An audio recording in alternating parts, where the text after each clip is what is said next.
하나님의 말씀 마태복음 26장 6절로 13절 신약성경 45면 마태복음 26장 6절로 13절 말씀 다같이 봉독합니다. 예수께서 베다니 나병 환자 시몬의 집에 계실 때에 한 여자가 매우 귀한 향유 한 옥합을 가지고 나와서 식사하시는 예수의 머리에 부으니 제자들이 보고 분개하여 이르되 무슨 의도로 이것을 허비하느냐, 이것을 비싼 값에 팔아 가난한 자들에게 줄 수 있었겠도다 하거늘 예수께서 아시고 그들에게 이르시되 너희가 어찌하여 이 여자를 괴롭게 하느냐, 그가 내게 좋은 일을 하였느니라. 가난한 자들은 항상 너희와 함께 있거니와 나는 항상 함께 있지 아니하리라. 이 여자가 내 몸에 이 향유를 부은 것은 내 장례를 위하여 함이니라. 내가 진실로 너희에게 이르노니 온 천하에 어디서든지 이 복음이 전파되는 곳에서는 이 여자가 행한 일도 말하여 그를 기억하리라 하시니라. 아멘. 오늘 본문에 있는 말씀은 베다니 문둥이 시몬의 집에 있을 때에 되어졌던 사건입니다. 이 사건은 오늘 본문의 마지막에 있는 말씀처럼 이 복음이 전파되는 곳에 이 여자의 행한 일 계속 전파될 것입니다. 그렇게 예언하신 것과 같이 아주 소중한 선행으로 나타나 있습니다. 도대체 선행이라는 게 뭐냐 하는 겁니다. 우리는 종종 선행할 때에 그저 가난한 자를 돌보는 것, 그저 그런 걸 생각하기 쉽습니다. 오늘 이 말씀은 이상하게도 25장과 26장에서 이렇게 연결되고 있습니다. 25장에서 우리는 분명히 면양, 사냥 비유에서 이런 이야기를 들었습니다. 주님 앞에 가서 심판받을 때에 너희가 얼마나 선한 일을 했느냐, 믿음으로 내게 하듯이 했느냐 하는 것이죠. 즉 나를 사랑하는 마음으로 얼마나 선한 일을 했느냐, 그것을 묻고 있습니다. 그래서 내가 줄일 때에 너희가 먹을 것을 주었느냐, 목마를 때에 마실 것을 주었느냐, 나그네 되었을 때에 영접했느냐, 벗었을 때에 옷을 입혔느냐, 병들었을 때에 돌아보았느냐. 이것은 예수님께서 말씀하시고 있는 선행의 성격입니다. 그것은 이런 사람들을 돌보는 일이 선행이로되 의미는 주님께 향한 마음이어야 합니다. 그걸 꼭 잊지 말아야 합니다. 그 사람을 보는 것도 아니고 흔히 말하는 사회적인 평안을 이루자는 게 아닙니다. 이건 사회사업이 아닙니다. 이것은 신앙사업입니다. 주님께 향한 마음으로 저 사람을 돕고 주님을 사랑하는 마음으로 저 사람에게 은혜를 베푸는 것입니다. 이건 신앙 간증입니다. 신앙 행위입니다. 자, 그런데 오늘 본문에 보니까 예수님께서는 그보다 더 중요한 것이 있다는 것이죠. 그것이 오늘 본문에 나타난 말씀입니다. 여기에 한 여자가 귀한 옥합을 드렸습니다. 이건 좀 생각할 문제가 있습니다. 일반적으로 우리 생활 속에 없는 일이기 때문입니다. 이것은 뭐냐면 문둥이 시몬의 집이다 하는 말은 이 사람이 문둥병 걸린 사람입니다. 그런데 예수님께서 깨끗게 해주었습니다. 그러한 은혜에 대해서 보답할 마음으로 베다니 문둥이 시몬의 집에서 예수님을 영접하게 되었습니다. 그래서 거기서 지금 식사 대접을 받는 바로 그러한 시간입니다. 그러니까 이 사람의 별명이 문둥이입니다. 문둥이 시몬, 문둥병 걸렸던 사람, 그런 뜻으로 말하는 겁니다.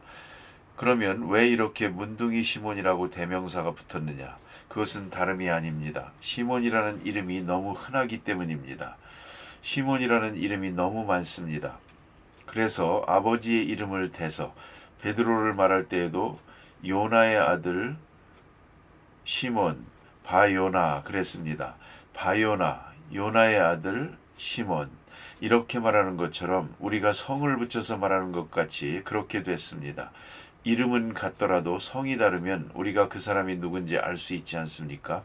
유대 사람들은 성이 없습니다. 그런 거로 이렇게 같은 이름이 많기 때문에 거기에 특징을 붙여서 누구의 아들 아무개 하든지 혹은 문둥병 앓았던 사람이 나와서 건강하게 다니니까 그거 참 특별한 일 아닙니까? 그래서 문둥이 시몬 이렇게 부르게 됐다. 그 이름 자체도 중요한 뜻이 많습니다.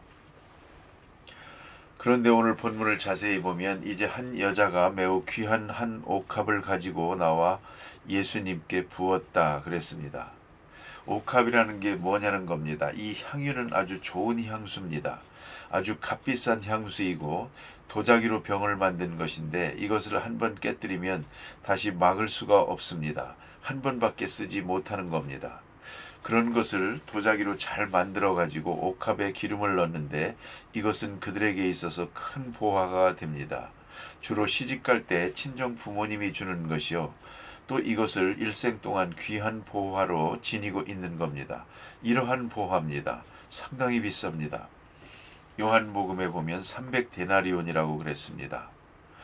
그 말은 뭐냐면 건강한 인부가 300일 동안 모을 수 있는 것입니다. 근 1년이죠. 그러니까 1년 임금이라고 생각하면 됩니다. 1년 동안 먹지 않고 모아야 300데나리온입니다. 그만한 거액입니다. 이런 값어치가 나가는 것인데 이것을 예수님을 위해서 깨뜨렸습니다. 그래서 머리에 부었다 그랬습니다. 예수님의 머리에 붓는 것, 이거 아무나 할 수 있는 일이 아닙니다. 이건 굉장한 하나의 예식입니다. 생각하면 예수님은 메시아입니다. 메시아라는 말은 기름을 부었다는 뜻이죠. 기름 부음 받았다 그런 뜻입니다. 그는 내용적으로는 기름 부음 받은 자로 역사했지만 그 형식은 의식은 없었습니다. 이제 마지막으로 예수님의 머리에 기름을 붓는 그런 의식을 행하게 되는데, 자, 이것은 대제사장이 부어야 하는데, 그런데 대제사장은 예수를 죽이려고 하고, 그리고 오히려 예수님께서는 이 천한 여자, 이 여자로 말미암아 부음을 받게 됩니다. 아주 놀라운, 참 아이러니컬한 진리가 여기에 있습니다.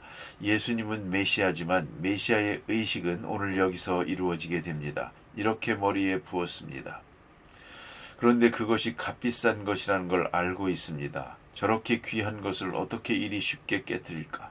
저걸 팔아서 가난한 자들에게 주면 좋겠는데 구제할 수 있는 건데 왜 저렇게 낭비를 할까? 이런 이야기를 하게 됐습니다. 딴에는 구제하는 마음에서 얘기한 것 같이 보입니다.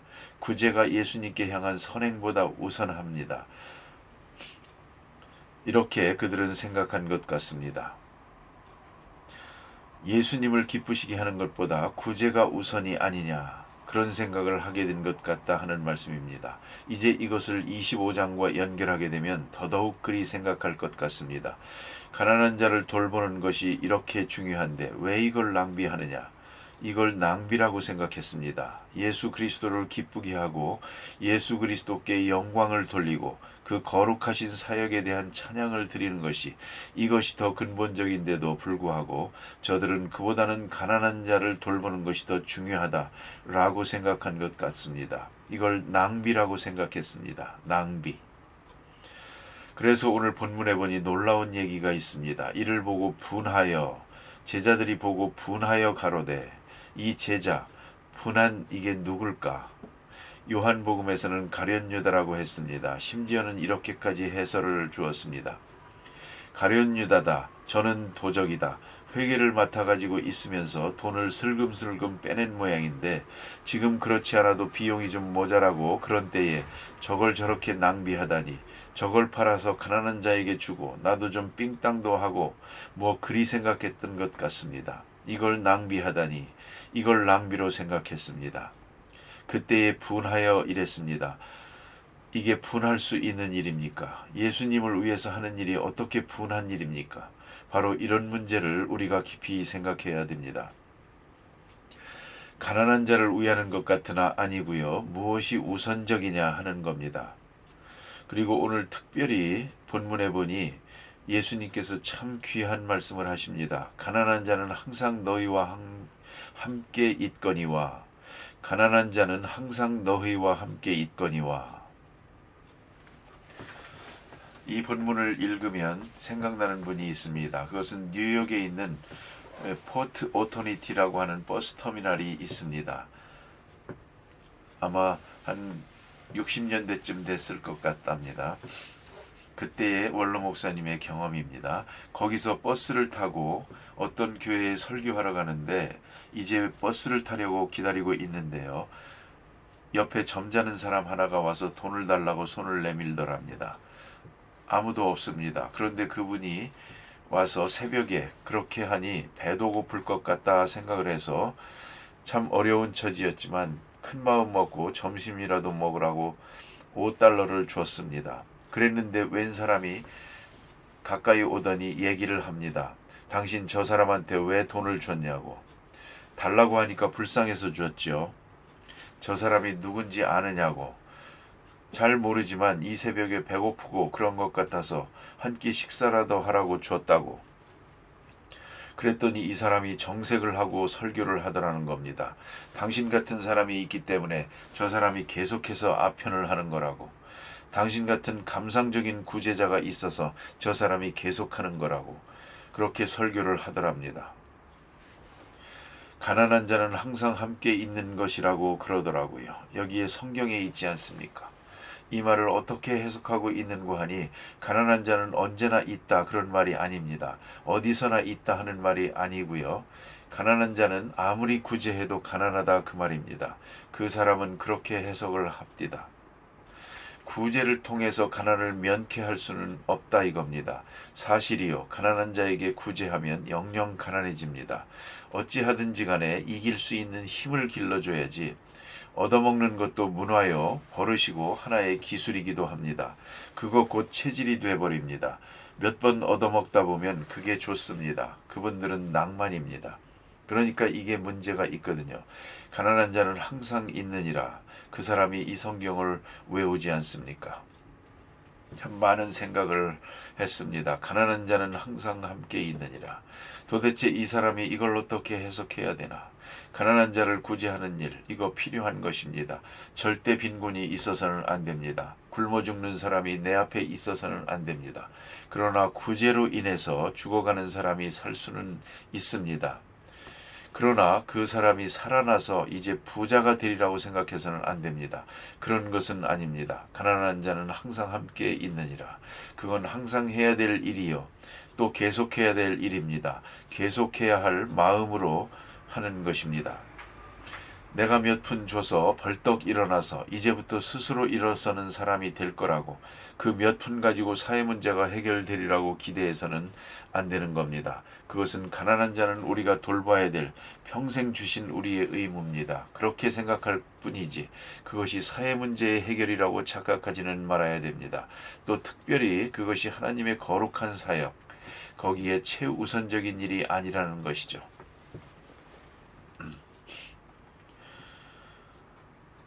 신앙에 있어서 예수님을 위하여 예수님의 사역을 위해서 예수님을 기쁘게 하기 위해서라면 그건 절대로 낭비가 될 수가 없습니다. 또 사도 바울이 고린도서에서 있는 말씀대로 보면 내가 너희를 위하여 허비하리라 하는 말을 합니다. 허비, 이게 같은 말입니다. 낭비하리라. 사랑은 낭비성이 있는 것입니다. 자, 사랑하는 사람과 내가 식사를 한다고 합시다. 식사하는 시간에 정말로 사랑하면 가능한 한 좋은 것을 대접하고 싶습니다. 좀 비싼 것으로 대접하고 싶습니다. 한쪽에서 그렇게 비싼 거 먹을 거 뭐 있어? 짜장면 한 그릇이면 되지. 그러면 되겠습니까? 그 비싼 거 대접하는 게 낭비입니까? 결혼하지 않은 우리 여성도 여러분은 같이 식사하는데 짜게 나오는 남자 그 결혼할 수 있겠습니까? 가끔 그런 경우가 있습니다. 나이 많은 어른들 옷이라도 한번 잘해 입혀드리려고 하게 되면 본인은 사양을 합니다. 며칠 있다 죽을 건데 필요 없습니다. 너희들이나 해보라 이렇게 되거든요. 그렇다고 해서 그렇네요. 맞는 얘기입니다. 곧 돌아가실 거니까 뭐 새 옷을 해드릴 필요 없지요. 그래야 되겠습니까? 한번 입고 말더라도 아닙니다. 제가 옷을 해드리는 시간이니까 입으셔야 됩니다. 어떤 아들이 그렇게 하는 걸 봅니다. 자기가 옷을 해 입을 때마다 아버지 옷을 해드립니다. 내 아버지에게 새 옷을 해드리지 않고는 절대 내가 옷을 안 사 입는다. 얼마나 좋은 얘기입니까?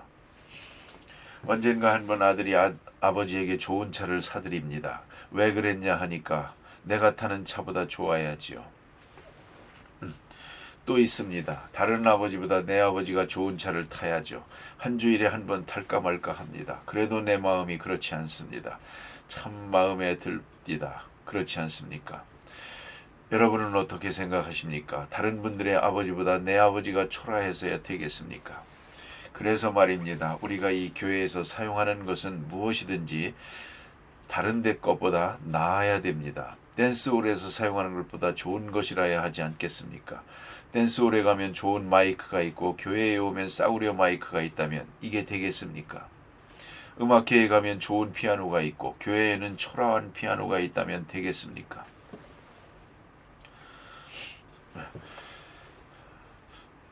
그래요. 한 달에 한 번을 치든 1년에 한 번을 치든 교회에 놓여 있는 피아노는 제일 좋은 것이라야 합니다. 그렇게 생각합니다. 우리 집에 있는 것보다 좋아야지. 안 그렇습니까? 그런데 오늘 여기 주신 말씀은 예수님께 기쁨이 되는 일은 많은 의미를 담은 것입니다. 이걸 낭비라고 하는 것입니다. 왜요? 팔아서 가난한 자에게 준다. 구제가 우선이 아니냐? 예수님은 그렇지 않았습니다. 그게 아니고요. 좋은 일을 했느니라. 이 여자를 괴롭히지 마라. 이것이 중요한 의미를 담았느니라. 이것을 가서 앞으로 복음을 전할 때 어디서든지 전파하라 그랬습니다. 그렇게 될 것이라고. 팔아서 가난한 자에게 주자. 이건 사회사업적인 얘기고요. 예수님을 기쁘시게 하는 일, 하나님께 영광 돌리는 일은 종교적인 것입니다. 이것입니다. 그것은 언제나 사회사업적인 세상적인 눈으로 볼 때는 낭비처럼 보입니다. 신앙생활은 원래 낭비성이 있습니다. 그걸 잊어서는 안 됩니다. 기도하십시다.